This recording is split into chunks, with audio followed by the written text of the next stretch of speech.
Oi, hello there, and welcome back to Baby Elias's stories. We now return to The Voyages of Doctor Dolittle by Hugh Lofting, Part 6, the first chapter, New Popsipetel. John Thinkalot had not ruled over his new kingdom for more than a couple of days before my notions about kings, the kinds of lives they led, changed very considerably. I had thought that all that kings had to do was to sit on a throne and have people bow down before them several times a day. I now saw that a king can be the hardest working man in the world if he attends properly to his business. From the moment that he got up early in the morning till the time he went to bed late at night, 7 days in the week, John Dolittle was busy. First of all, there was the new town to be built. The village of Popsipetel had disappeared. The city of New Popsipetel must be made. With great care, a place was chosen for it. And a very beautiful position it was, at the mouth of a large river. The shores of the island at this point formed a lovely wide bay where canoes and ships too, if they should ever come, could lie peacefully at anchor without danger from storms. In building this town, the doctor gave the Indians a lot of new ideas. He showed them what town sewers were and how garbage should be collected each day and burnt. High up in the hills, he made a large lake by damming a stream. This was the water supply for the town. None of these things had the Indians ever seen, and many of the sicknesses which they had suffered from before were now entirely prevented by proper drainage and pure drinking water. Peoples who don't use fire do not, of course, have metals either, because without fire it is almost impossible to shape iron and steel. One of the first things that John Dolittle did was to search the mountains till he found iron and copper mines. Then he set to work to teach the Indians how these metals could be melted and made into knives and plows and water pipes and all manner of things. In his kingdom, the doctor tried his hardest to do away with most of the old-fashioned pomp and grandeur of a royal court, as he said to Bumpo and me.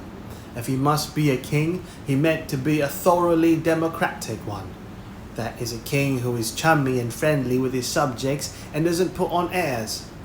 And when he drew up the plans for the city of New Popsipetel, he had no palace shown of any kind.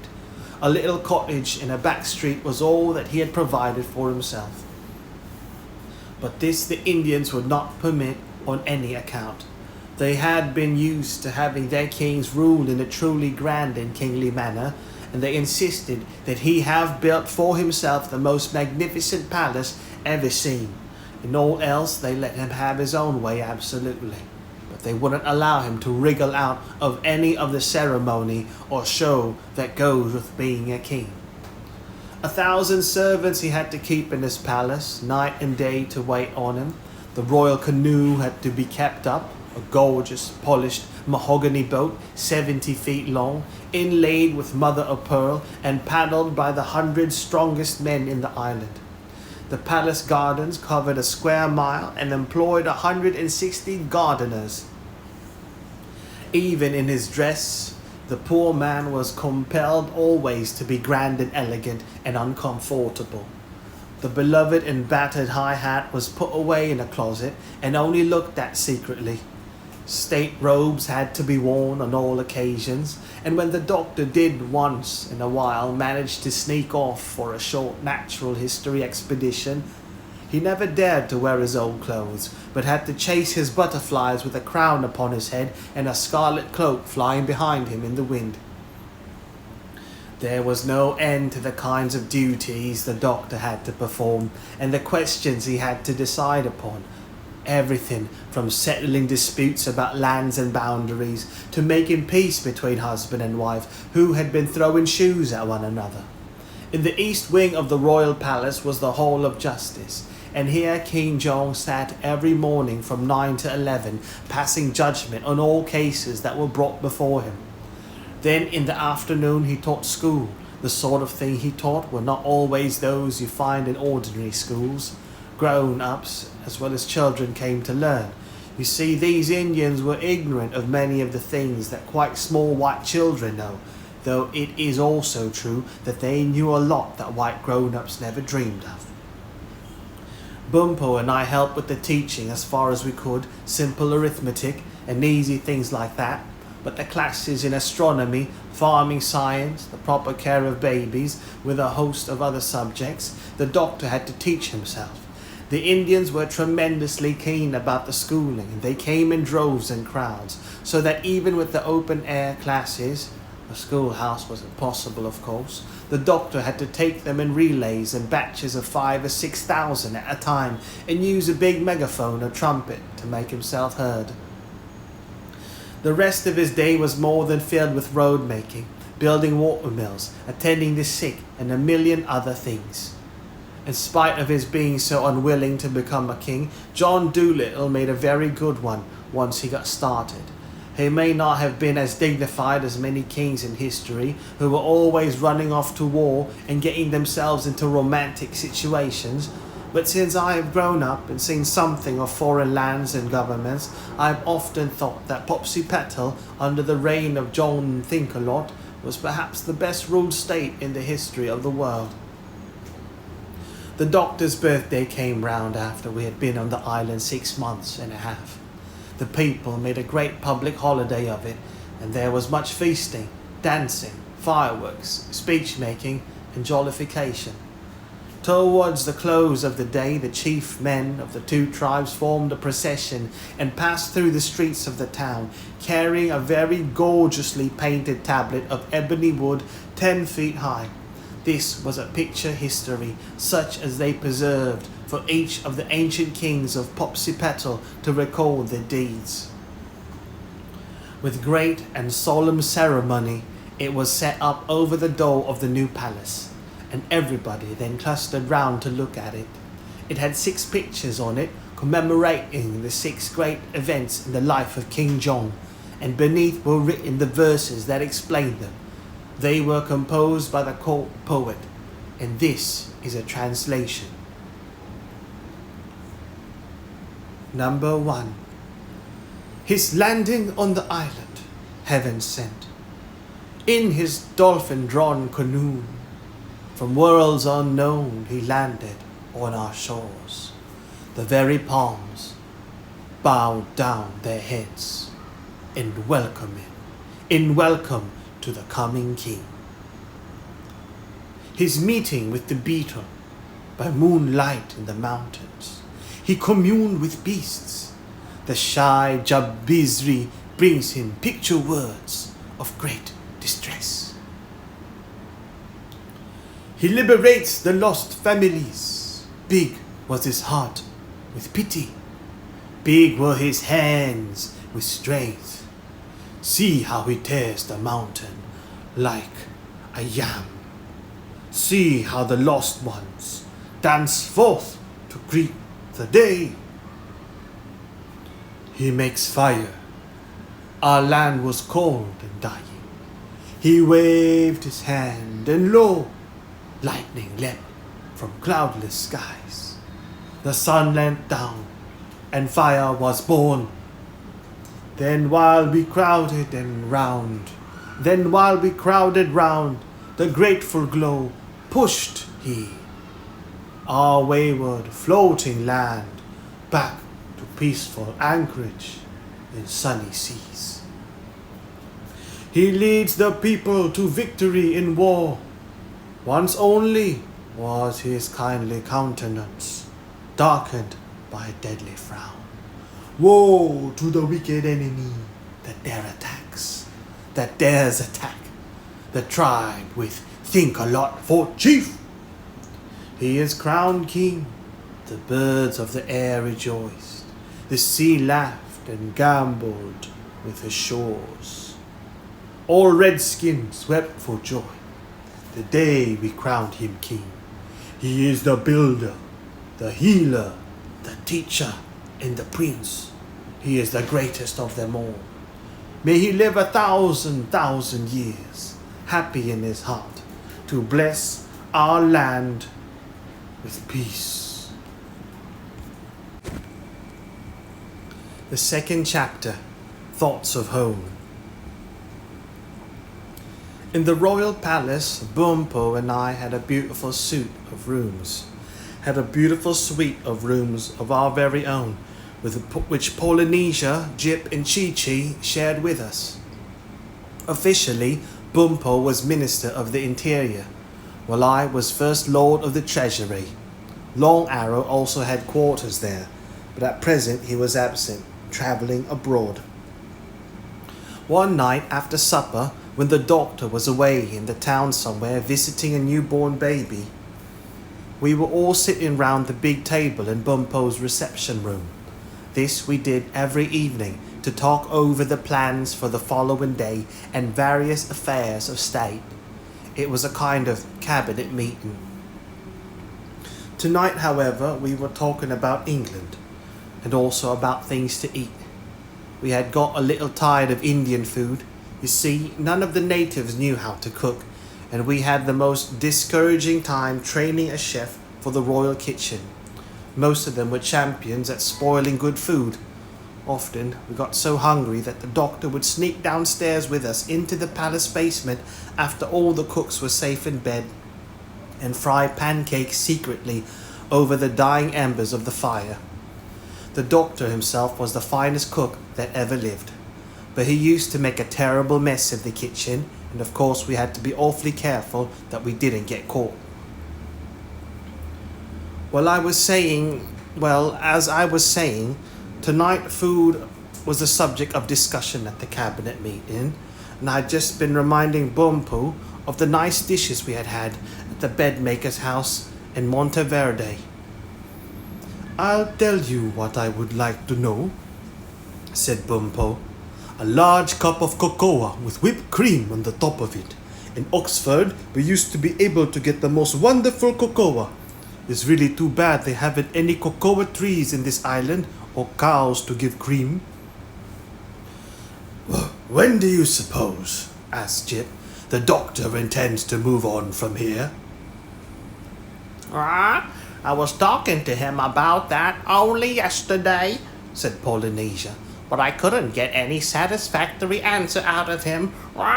He didn't seem to want to speak about it." There was a pause in the conversation. "Do you know what I believe?" she added presently. "I believe the doctor's given up even thinking of going home." "Good Lord!" cried Bumpo. "You don't say!" "Shh!" said Polynesia. "What's that noise?" We listened, and away off in the distant corridors of the palace we heard the sentries crying, "The king! Make way, the king!" "It's he at last," whispered Polynesia. "Late as usual. Poor man, how does he work? Chi-Chi, get the pipe and tobacco out of the cupboard and lay the dressing gown ready on his chair." When the doctor came into the room, he looked serious and thoughtful. Warily, he took off his crown and hung it on a peg behind the door. Then he exchanged the royal cloak for the dressing gown, dropped into his chair at the head of the table with a deep sigh, and started to fill his pipe. "Well," asked Polynesia quietly, "how did you find the baby?" "The baby?" he murmured. His thoughts still seemed to be very far away. "Ah, yes, the baby was much better, thank you. It has cut its second tooth." Then he was silent again, staring dreamily at the ceiling through a cloud of tobacco smoke, while we all sat round, quite still, waiting.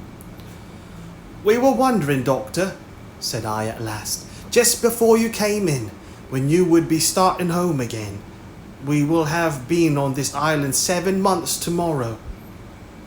The doctor sat forward in his chair, looking rather uncomfortable. Well, as a matter of fact, said he after a moment, I meant to speak to you myself this evening on that very subject, but it's a little hard to make anyone exactly understand the situation. I am afraid that it would be impossible for me to leave the work I am now engaged on. You remember, when they first insisted on making me king, I told you it was not easy to shake off responsibilities once you had taken them up. These people have come to rely on me for a great number of things. We found them ignorant of much that white people would enjoy. And we have, one might say, changed the current of their lives considerably. Now, it is a very ticklish business to change the lives of other people, and whether the changes we have made will be, in the end, for good or for bad, is our lookout. He thought for a moment, then went on in a quieter, sadder voice. I would like to continue my voyages and my natural history work, and I would like to go back to Puddleby as much as any of you. This March and the crocuses will be showing in the lawn. But that which I feared has come true. I cannot close my eyes to what might happen if I should leave these people and run away. They would probably go back to their old habits and customs, wars, superstitions, devil worship and what not. And many of the new things we have taught them might be put to improper use and make their condition then worse by far than that in which we found them. They like me, they trust me, they have come to look to me for help in all their problems and troubles, and no man wants to do unfair things to them who trust him. And then again, I like them. They are, as it were, my children. I never had any children of my own, and I am terribly interested in how they will grow up. Don't you see what I mean? How can I possibly run away and leave them in the lurch? No, I have thought it over a good deal and tried to decide what was best. And I am afraid that the work I took up when I assumed the crown I must stick to. I'm afraid I've got to stay. For good? For your whole life? Asked Bumpo in a low voice. For some moments the doctor, frowning, made no answer. I don't know, he said at last. Anyhow, for the present there is certainly no hope of my leaving. It wouldn't be right. The sad silence that followed was broken finally by a knock upon the door. With a patient sigh, the doctor got up and put on his crown and cloak again. Come in, he called, sitting down in his chair once more. The door opened and a footman, one of the 143 who were always on night duty, stood bowing in entrance. Oh, kindly one, said he, there is a traveller at the palace gate who would have speech with your majesty. Another baby's been born, I'll bet a shilling, muttered Polynesia. Did you ask the traveller's name? Inquired the doctor. Yes, your majesty, said the footman. It is Long Arrow, the son of Golden Arrow. The third chapter, The Red Man's Science. Long Arrow, cried the doctor. How splendid! Show him in at once. I'm so glad, he continued, turning to us as soon as the footman had gone. I've missed Long Arrow terribly. He's an awfully good man to have around, even if he doesn't talk much. Let me see, it's 5 months now since he went off to Brazil. I'm so glad he's back safe. He does take such tremendous chances with that canoe of his, clever as he is. It's no joke crossing 100 miles of open sea in a 12-foot canoe. I wouldn't care to try it. Another knock, and when the door swung open in answer to the doctor's call, there stood our big friend in the threshold, a smile upon his strong bronzed face. Behind him appeared 2 porters, carrying loads done up in Indian palm matting. These, when the first salutations were over, Long Arrow ordered to lay their burdens down. Behold, O kindly one, said he, I bring you, as I promised, my collection of plants, which I had hidden in a cave in the Andes. These treasures represent the labors of my life. The packages were opened, and inside were many small packages and bundles. Carefully they were laid out in rows upon the table. It appeared at first a large but disappointing display. There were plants, flowers, fruits, leaves, roots, nuts, beans, honeys, gums, bark, seeds, bees, and a few kinds of insects. The study of plants, or botany as it is called, was a kind of natural history which had never interested me very much. I had considered it, compared with the study of animals, a dull science. But as Long Arrow began taking up the various things in his collection and explaining their qualities to us, I became more and more fascinated, and before he had done, I was completely absorbed by the wonders of the vegetable kingdom which he had brought so far. "These," said he, taking up a little packet of big seeds, "are what I have called laughing beans." "What are they for?" asked Bumpo. "To cause mirth," said the Indian. Bumpo, while Long Arrow's back was turned, took 3 of the beans and swallowed them. "Alas!" said the Indian when he discovered what Bumpo had done. "If he wished to try the powers of these seeds, he should have eaten no more than a quarter of a one. Let us hope that he does not die of laughter." The bean's effects upon Bumpo was most extraordinary. First he broke into a broad smile, then he began to giggle. Finally he burst into such prolonged roars of hearty laughter that we had to carry him into the next room and put him to bed. The doctor said afterwards that he probably would have died laughing if he had not had such a strong constitution. All through the night he gurgled happily in his sleep, and even when he woke up the next morning he rolled out of bed still chuckling. Returning to the reception room, we were shown some red roots which Long Arrow told us had the property, when made into a soup with sugar and salt, of causing people to dance with extraordinary speed and endurance. He asked us to try them, but we refused, thanking him. After Bumpo's exhibition, we were a little afraid of any more experiments for the present. There was no end to the curious and useful things that Long Arrow had collected: an oil from a vine which would make hair grow in one night, an orange as big as a pumpkin which he had raised in his own mountain garden in Peru, a black honey he had brought the bees that made it too, and the seeds of the flowers they fed on, which would put you to sleep just with a teaspoonful, and make you wake up fresh in the morning. A nut that made the voice beautiful for singing, a waterweed that stopped cuts from bleeding, a moss that cured snakebite, a lichen that prevented seasickness. The doctor, of course, was tremendously interested. Well into the early hours of the morning, he was busy going over the articles on the table one by one, listing their names and writing their properties and descriptions into a notebook as Long Arrow dictated. "There are things here, Stubbins," he said as he ended, "which in the hands of skilled druggists will make a vast difference to the medicine and chemistry of the world. I suspect that this sleeping honey by itself will take the place of half the bad drugs we have had to use so far. I suspect that this sleeping honey by itself will take the place of half the bad drugs we have had to use so far.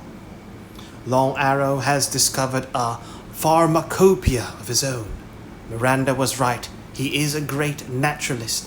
His name deserves to be placed beside Linnaeus. Some day I must get all these things to England. But when?" he added sadly. "Yes, that's the problem. When?" The 4th chapter, The Sea-Serpent. For a long time after that cabinet meeting of which I have just told you, we did not ask the doctor anything further about going home. Life in Spider Monkey Island went forward, month in, month out, busily and pleasantly. The winter, with Christmas celebrations, came and went, and summer was with us once again before we knew it. As time passed, the Doctor became more and more taken up with the care of his big family, and the hours he could spare for his natural history work grew fewer and fewer. I knew that he often still thought of his house and garden in Puddleby and of his old plans and ambitions, because once in a while we would notice his face grow thoughtful and a little sad when something reminded him of England or his old life.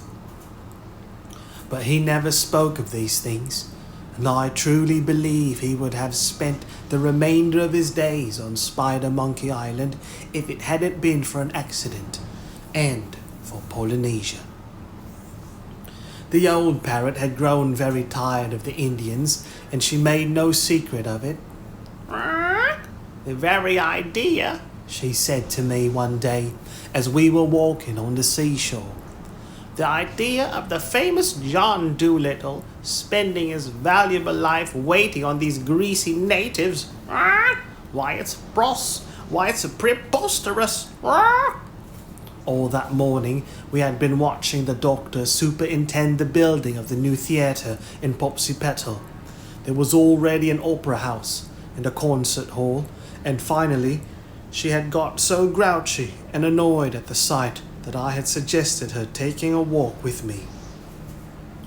"Do you really think," I asked as we sat down on the sands, "that he will never go back to Puddleby again?" "I don't know," she said. "At one time I felt sure that the thought of the pets he had left behind at the house would take him home soon, but since Miranda brought him word last August that everything was all right there, that hope's gone. For months and months I've been racking my brain to think up a plan. If we could only hit upon something that would turn his thoughts back to natural history again, something big enough to get him really excited, we might manage it. But how?" She shrugged her shoulders in disgust. "How, when all he thinks of now is paving streets and teaching papooses that twice one are two?" It was a perfect Popsipetel day, bright and hot, blue and yellow. Drowsily I looked out to sea, thinking of my mother and father. I wondered if they were getting anxious over my long absence. Beside me, old Polynesia went on grumbling away in low, steady tones, and her words began to mingle and mix with the gentle lapping of the waves upon the shore. It may have been the even murmur of her voice, helped by the soft and balmy air, that lulled me to sleep. I don't know. Anyhow, I presently dreamed that the island had moved again, not floating as before, but suddenly, jerkily, as though something enormously powerful had heaved it up from its bed just once and let it down. How long I slept after that, I have no idea. I was awakened by a gentle pecking on the nose. "Tommy! Tommy! Rock!" It was Polynesia's voice. "Wake up! Gosh! What a boy to sleep through an earthquake and never notice it. Tommy, listen. Here's our chance now. Wake up, for goodness sake. Rock!" "What's the matter?" I asked, sitting up with a yawn. "Shh, look," whispered Polynesia, pointing out to sea. Still only half awake, I stared before me with bleary, sleep-laden eyes, and in the shallow water, not more than 30 yards from shore, I saw an enormous pale pink shell, dome-shaped. It towered up in a graceful rainbow curve to a tremendous height, and round its base the surf broke gently in little waves of white. It could have belonged to the wildest dream. "What in the world is that? What in the world is it?" I asked. "That," whispered Polynesia, "is what sailors for hundreds of years have called the Sea-Serpent. I've seen it myself more than once from the decks of ships at long range, curving in and out of the water, but now that I see it close and still, I very strongly suspect that the Sea-Serpent of history is no other than the great glass sea snail that the Fidget told us of. If that isn't the only fish of its kind in the 7 seas, call me a carrion crow, Tommy. we're in luck. Our job is to get the doctor down here to look at that prize specimen before it moves off to the deep hole. If we can, then trust me, we may leave this blessed island yet. You stay here and keep an eye on it while I go after the doctor. Don't move or speak. Don't even breathe heavy. He might get scared. Awful timid things, snails. Just watch him, and I'll be back in 2 shakes. Stealthily creeping up the sands till she could get behind the cover of some bushes before she took to her wings, Polynesia went off in the direction of the town, while I remained alone upon the shore, fascinatedly watching this unbelievable monster wallowing in the shallow sea. It moved very little. From time to time it lifted its head out of the water, showing its enormously long neck and horns. Occasionally it would try and draw itself up, the way a snail does when he goes to move, but almost at once it would sink down again as if exhausted. It seemed to me to act as though it were hurt underneath, but the lower part of it, which was below the level of the water, I could not see. I was still absorbed in watching the great beast when Polynesia returned with the doctor. They approached so silently and so cautiously that I neither saw nor heard them coming, till I found them crouching beside me on the sand. On one side of the snail changed the doctor completely. His eyes just sparkled with delight. I had not seen him so thrilled and happy since the time we caught the Newbery Medal, when we first landed on the island. "It is he," he whispered. "The great glass sea snail himself. No doubt about it. No doubt of it. Polynesia, go down the shore away and see if you can find any of the porpoises for me. Perhaps they can tell us what the snail is doing here. It's very unusual for him to be in shallow water like this. And Stubbins, you go over to the harbour and bring me a small canoe. But be most careful how you paddle it round into this bay. If the snail should take fright and go out into the deeper water, we may never get a chance to see him again." "And don't tell any of the Indians," Polynesia added in a whisper as I moved to go. "We must keep this a secret or we'll have a crowd of sightseers round here in 5 minutes. It's mighty lucky we found the snail in a quiet bay." Reaching the harbour, I picked out a small light canoe from among the number that were lying there, and without telling anyone what I wanted it for, got in, started off to paddle it down the shore.